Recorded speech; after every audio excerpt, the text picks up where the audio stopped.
Hello guys, welcome to our YouTube channel, and today we are going to learn how to lock WhatsApp. So let's get started.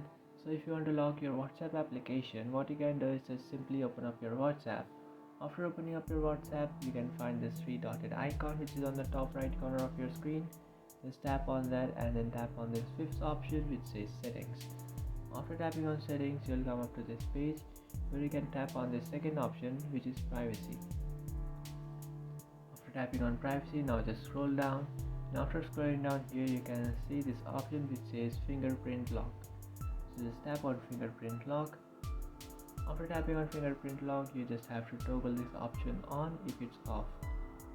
So after turning it on, now you have to confirm it through your fingerprint.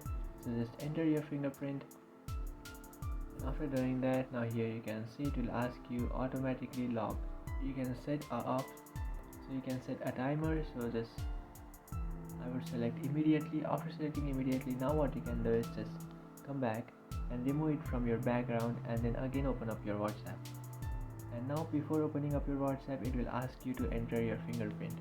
So you have to enter the right fingerprint to open your WhatsApp application. So that's it guys, this is how to lock WhatsApp. If you find this video helpful, don't forget to like and subscribe to our channel. If you have any doubts, feel free to comment below. Thanks for watching.